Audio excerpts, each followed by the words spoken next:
Guys, parami ang mga gadget na lumalabas ngayon, lalo ng mga smartwatches and syempre, isa sa mga gusto natin, itong isa sa mga Xiaomi ecosystem company, no, si Amazfit. So naglabas sila kamakailan ngayon no, ng bago Amazfit BIP U. Alam natin no, yung mga Amazfit, mga quality plus affordable sila. Nakapag-review ako dati ng Amazfit BIP. Siguro isa sa pinakamagaan na pinakamura na Amazfit na smartwatch na nahawakan ko. Ngayon, susubukan natin i-review itong Amazfit BIP U. Tara, samahan niyo ako, i-unbox muna natin itong unit na ito.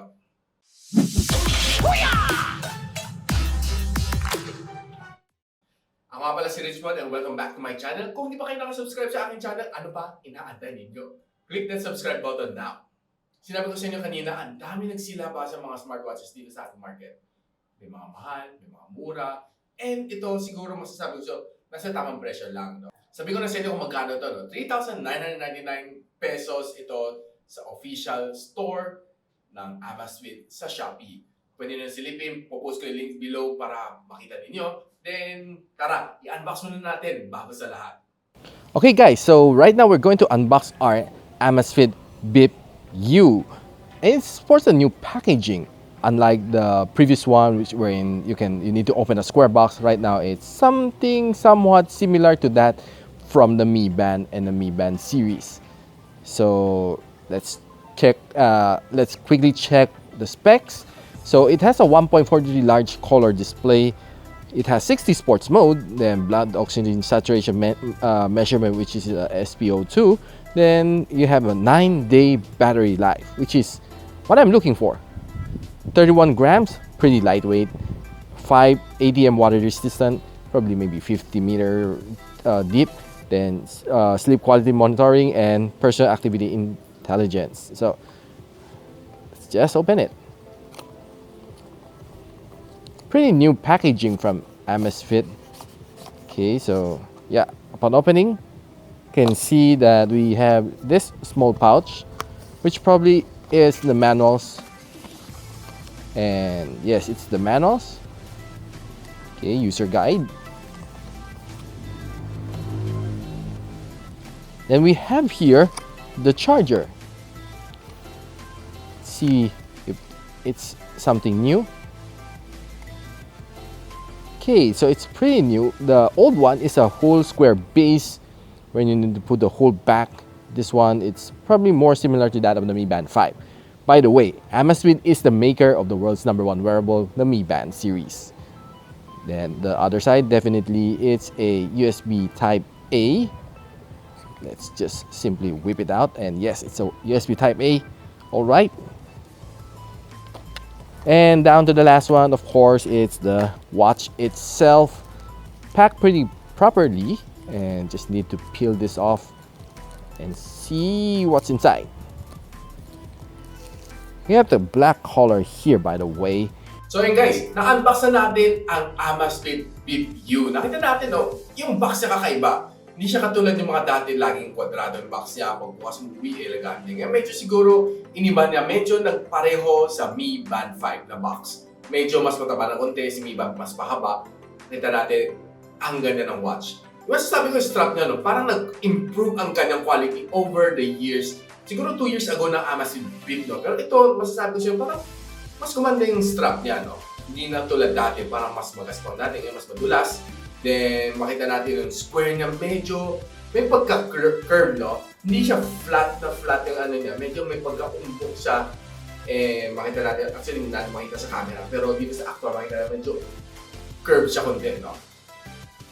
Then, meron siyang bezel na kasunod sa ilalim dito, Amazfit. So guys, nakunin ko na siya sa Z app. Ito yung bagong name ng app niya sa Google Play Store. So, tinay ko lang Amazfit, then sinabi niya, formerly Amazfit, then Z. Okay, sige. So, in-install ko. Then, siyempre, kailangan mo mag-register na yung account para makapag-pair nito ang watch. Kung meron kang Mi account, wala problema. Ang dali-dali lang. So, ngayon, kalikutin na natin itong watch na dalo. Pag-start natin pa akin, makita natin, there's no new notification. Notification siya, no? So, pwede mo i-set dun sa app mo kung anong mga gusto mo notification. Then, pag swipe mo pababa, makita mo mga settings, no? Do not disturb, then brightness, alarm, and of course, ang settings. Pagpasok natin yung settings, makita mo pwede mong kalikutin ang watch face, auto screen off, screen lock setting, and marami pang iba mo pang pwedeng kalikutin dito. Ngayon, pag swipe natin ng papuntang kaliwa, makita mo kung ilan step mo, then kung ilang beses ka tumayo, 1/12. Ito isa sa mga pinaka-importante natin, no? Ang heart rate monitor. So, makita natin 81 BPM ako right now, as of now. Yan.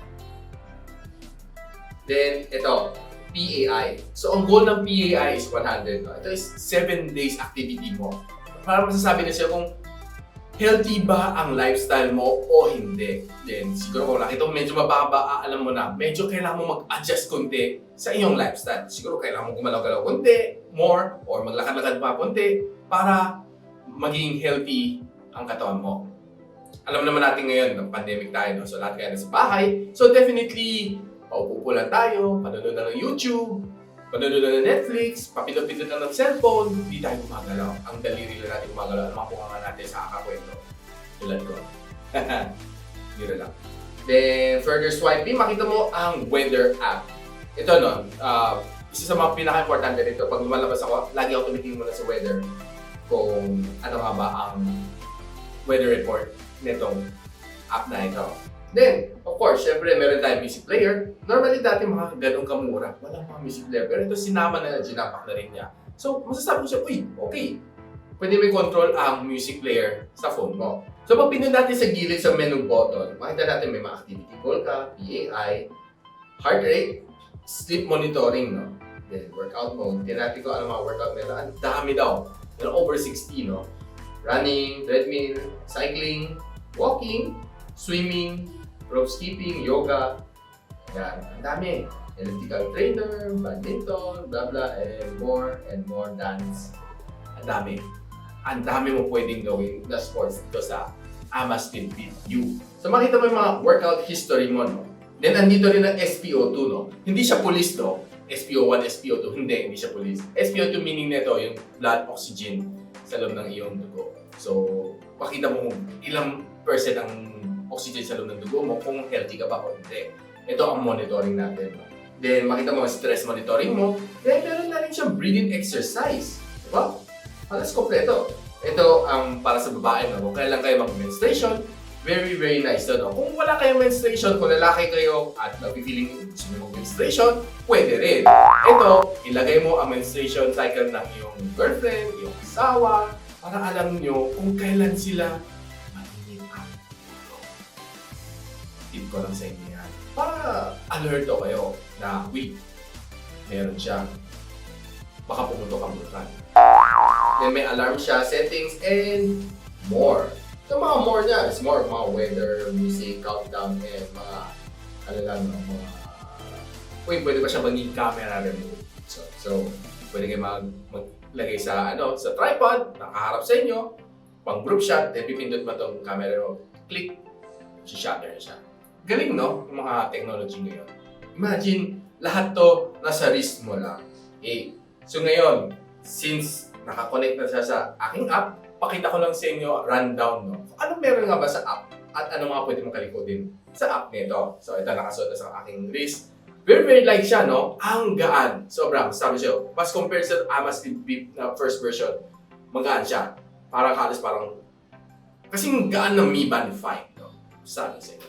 So right now, nandito tayo sa ating Zep app, no? So makita natin ito, pinaka-interface natin. Kung anong watch face mo, nakita mo dito yung battery life mo, 40%. Then, papasok ka sa store.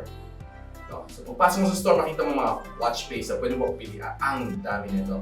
Pwede ka pa mag-custom background, digital dashboard, medyo artistic, ang dami. Pili ka lang dito and matutuwa ka sa dami ng watch face na iyo pwede mo ilagay sa watch mo. Then, moving on, makita natin ng mga notification reminders, kung anong mga incoming call na gusto mong tanggapin, anong ayaw mong tanggapin. Iko-configure mo lahat dito. Then, ang yung mga health monitoring, makita mo lahat dito, nakapila lahat yan, no? So, heart monitoring. Kung all day heart monitoring in-on mo, mas mabilis maubos ang yung battery. Baka hindi pa umabot ng 9 days, ubos na. 4 days, 5 days, ubos na.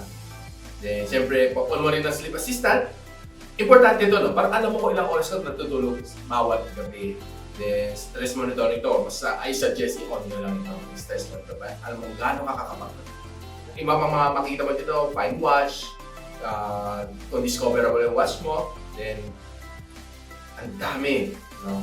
So, time to time, syempre gusto din natin mag-system update para updated ang firmware ng iyong watch. Kita na natin ang kakayahan nitong watch na ito. No? Actually, binabad ko siya sa tubig and masasabi ko siya, okay, pwede. Okay na okay ito pang swimming. Ang gaan. Halos parang nagpapadel ka, wala kang mapifeel eh. Halos parang wala kang suot. Ang gaan siya sobra, kahit sa tubig. So guys, ano tingin nyo dito sa Amazfit Watch U? Okay ba siya? Panalo ba? Susuotin nyo ba ito araw-araw? Ako, feeling ko okay na okay siya, no? I'm willing to wear this every day. Kasi ako medyo mahilig ako sa mga smartwatch. From nung simula pa lang ang smartwatch, nagsusunod ako ng smartwatch. Mi Band 1, 2, 3, 4, 5. Ngayon, meron ng Amazfit Watch U. Siyempre, itatry natin lahat kung gaano siya ka-okay. Halos isang linggo ko nang gamit ito. And natutuwa nga ako sa kanya. Very, very light, very easy to use. And what's nice, turo ko kayo paano nyo i-maintain malinis sa inyong strap. Kuha lang kayo ng konting Colgate, lagay nyo sa toothbrush, then i-brush nyo yung strap para matanggal yung mga dungis. Masasabi ko sa inyo, ang linis din ng technique na yan compared sa sabon. And I assure you, very, very nice ang technique na yan. So guys, kung nagustuhan itong video na to, don't forget to subscribe and click that bell icon para hindi nyo ma-miss ang mga future reviews ko sa mga gadgets at marami pang iba this coming few more videos. So I hope magkita-kita ulit tayo sa aking susunod na video.